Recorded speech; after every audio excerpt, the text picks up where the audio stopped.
Welcome to Coronation Days Past in the Isle of Man. Stories retold from the island's historic newspapers on imuseum.im by Manx National Heritage, the charity responsible for the Isle of Man's natural and cultural heritage.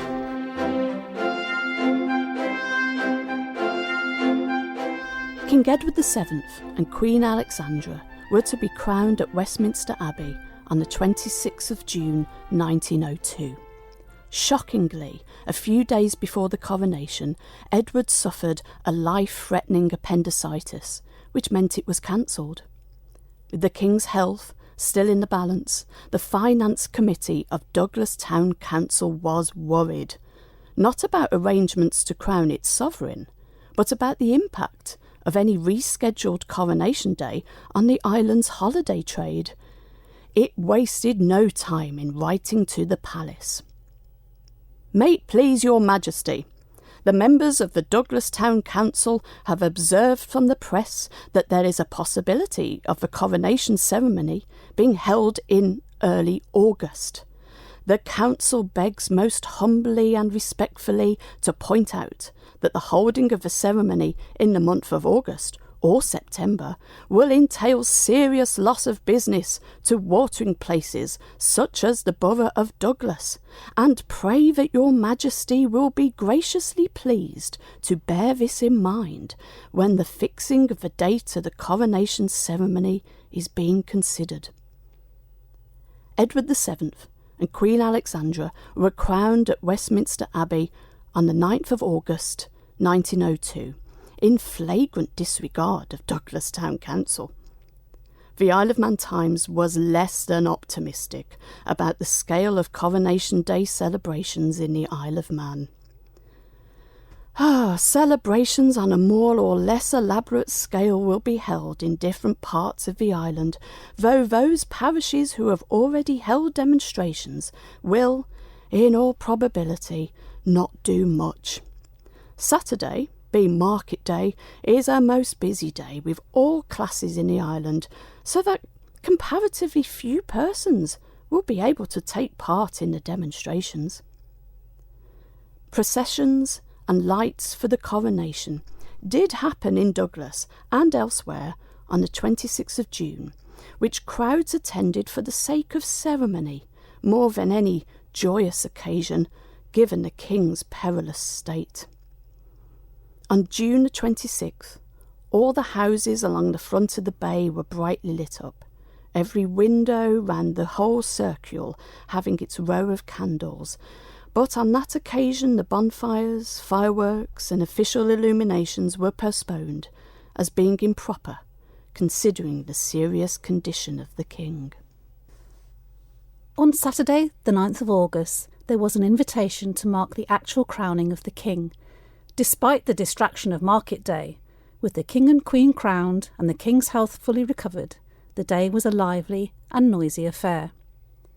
When the news of the coronation having taken place reached Douglas, which it did about 12:40, a salute was fired from the lifeboat station.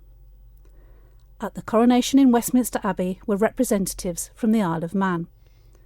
Sir James Gell, the acting governor, and Mr. A.W. Moore, Speaker of the House of Keys, were, by special invitation of the Earl Marshal, present at the coronation ceremony in Westminster Abbey on Saturday last.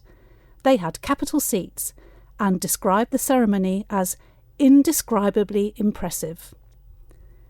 Peel held its coronation ceremony 2 days later, on Monday, with the planting of an oak tree. Earlier in the day, a 21-gun salute from a 9-pounder in front of the Craigmalin Hotel was performed to the great interest of a crowd of visitors.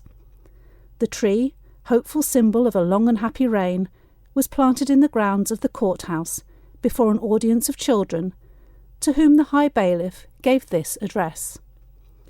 "Children of Peel, I have a few words to say to you, direct from His Majesty the King." Hear, hear! His Majesty the King has signified his approval to a scheme whereby a young oak tree is to be planted in Peel, amongst other places, on the day of his coronation. This tree is only a small one now, but in the days to come it will overshadow all this place when you and I have gone to the places assigned to us. The King is anxious that the children of Peel shall be present here, that they may know the love the King has for his people, and, on this occasion, especially for the people of Peel. I am now going to ask my good wife to plant the tree, and I am sure you will agree with me that it could not be well planted by a better woman. Hear, hear, and applause. I quite agree with you, except Miss Jockin, laughter, and she refused to do it. Now, my friends, this is the inauguration of our Coronation Day. It begins by planting this oak tree, which, when I am gone, and a lot of you will be living, you will be able to say, I remember the day when the poor old High Bailiff made a speech, and when his good wife planted that tree with such great grace. Laughter. I will now ask Mrs. Lawton to be good enough to plant the tree. Loud applause. With an eye on the future, the High Bailiff added, Boys, you will take care of this tree and protect it in days to come. You girls, when you have married suitable husbands, you will come on your honeymoons and sit under this tree and say, This is the tree for Peel. Laughter. Peel put on a gay procession, the shopkeepers having closed their places of business at 1 o'clock. 1,100 children and cyclists in fancy costume paraded through the town, watched by thousands of people along the route, many of them holiday visitors. The castle ferry boats were kept busy, as 2,500 persons were given free admission to Peel Castle. Once inside and sat on the grass, the first point of procedure was to satisfy the vigorous appetites of the children, and with this object in view, there was a liberal supply of ginger beer and other sweet and non-intoxicating drinkables. The children were likewise presented with handsome coronation mugs, on the outside of which was a coloured representation of the King and Queen. It is regrettable that there was not a sufficient supply of these, over 100 children being without. The mugs were utilised in getting rid of the ginger beer, and judging by the quantity which some of the greedier ones consumed, the chemists must have had a busy time next day. In the way of solids, each child was given a large bag of buns, and these as rapidly disappeared as the pop. At 9 o'clock in the evening, the signal gun was fired from the rocket house, and promptly householders illuminated their houses by placing candles in the windows. The Peel City Guardian praised its populace, visitors, and dogs. The townspeople rose to the occasion and, as if to make amends for a delayed event, made the day a memorable one in the annals of the city. Unfortunately, the weather was not of the best, but it kept fine enough to allow a full programme being carried out. Even the dogs wore ribbons of patriotic hues. In nearby Patrick, the generosity of 2 men saw everyone in the parish invited to a free tea. The celebration at Patrick was on a more generous scale than any of the other local celebrations, as between the captain of the parish, Colonel Anderson, and Mr. A.S. Collard of Liverpool, an old Patrick boy, practically all the expense was met, and not only were the children feted, but there was a free tea, of which every adult in the parish was invited to partake. Between 12 and 1,400 persons sat down to the free tea, in addition to the 300 children who were supplied. Naturally, the feeding of such a multitude of persons took some time, one table having no less than 14 sittings. At the end of the tea, 80 pounds of sweets were distributed amongst the children by Colonel Anderson. In Port Erin, in preference to gobbling sweets, goblets were the free giveaway.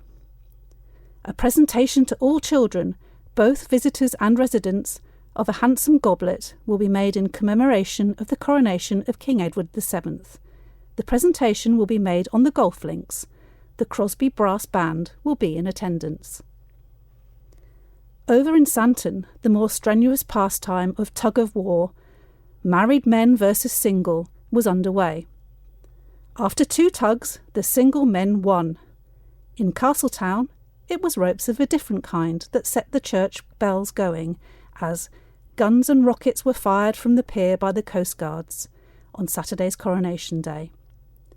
Fireworks were sent shooting into the sky from the top of Castle Rushen, and it was the castle which formed the focus of the address sent from Castletown to Edward VII and Queen Alexandra, who was Danish. To their most gracious majesties, King Edward VII and Queen Alexandra, in this kingdom of man we feel peculiar interest in addressing your Majesty the Queen, inasmuch as our ancient history is so closely connected with that of Denmark, our island having been long ruled by a race of Scandinavian kings, to whom we are indebted for many of the constitutional privileges which we enjoy, and in this town we have a noble monument of their rule, the ancient castle of Rushen. Douglas on Saturday 9th of August, notwithstanding having held a coronation procession on the 26th of June, wore its brightest coronation apparel. Noticeable was the abundance of flags and streamers, some put to new use possibly from the Boer War celebrations earlier that year, whilst the lawyers in Athol Street made some very effective drapings. Strand Street was the most ablaze with colour. Throughout the day, in earnest of their loyalty, many hundreds of householders and shopkeepers decorated their premises with flags and streamers. Of streets, Strand Street easily carried off the decorative honours. Flags floated from almost every house and were hung across the street in lines of various heights, making a long vista of brightest colours. In the evening, this busy thoroughfare was thronged with sightseers. All that day, the trams provided the town and its visitors with a loyal and colourful procession. The tramway officials had made very successful efforts to beautify the appearance of the cars, which added greatly to the festive appearance as they ran along the streets with miniature Union Jacks flying and bearing other gay devices. At night, it was the turn of bonfires, gas lights, and single candles in windows to delight townsfolk and visitor alike. Huge fires were lit on Douglas Head and Banks Howe, which threw a shaft of golden light across the bay, which only added to the usual summer illuminations of Douglas Bay and the score of illuminated hotels along the promenade, whilst in the background Osborne Terrace shone out as a brilliant tiara. Crowds marvelled at vessels in the bay bedecked with great bright lights and the display of coloured fire made on the Tower of Refuge.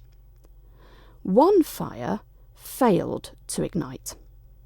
It was intended by the Coronation Committee to have had an old hulk set ablaze in the bay as a finale to the night's proceedings.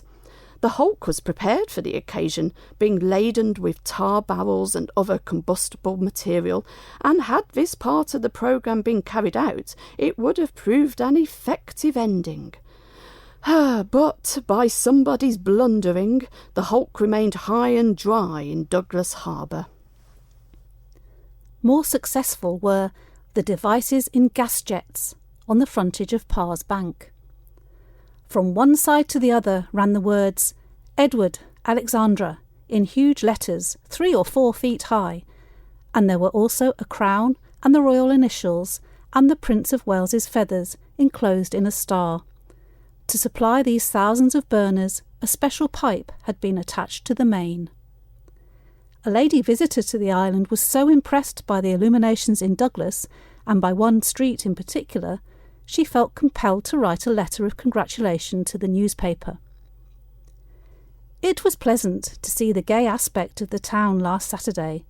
Looking down Strand Street, one's eyes were dazzled by the fluttering flags overhead, the very narrowness of the street enhancing the effect.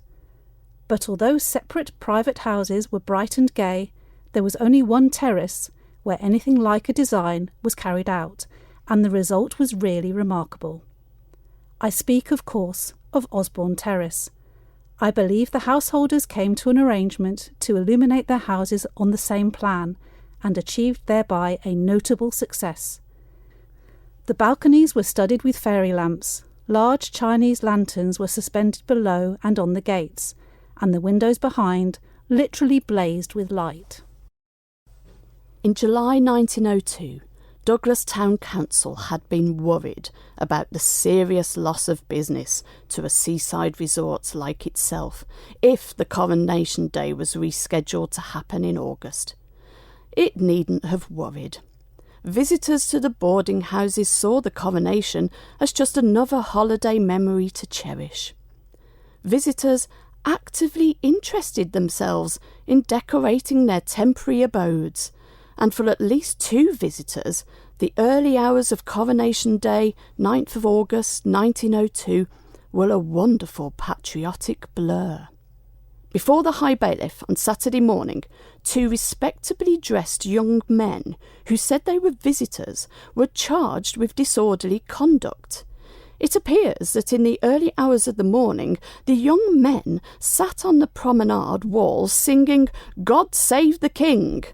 They made a fearful row, considering the hour, judging from the statement of a constable who marched them off to Athol Street.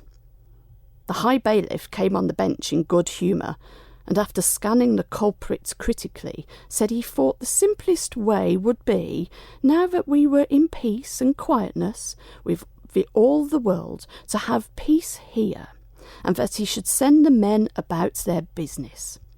He added, "It is Coronation Day, and I don't want to punish anyone, but see that you behave yourselves during the remainder of your stay. You would have been sent to jail for 3 months if it had not been Coronation Day."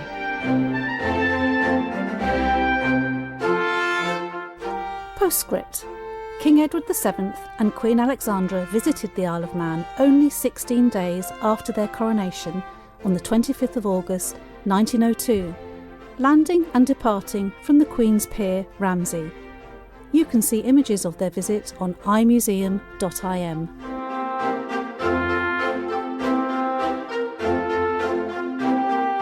Edward VII's Coronation Day in the Isle of Man is part of Coronation Days Past in the Isle of Man, stories retold from the island's historic newspapers on imuseum.im by Manx National Heritage, the charity responsible for the Isle of Man's natural and cultural heritage.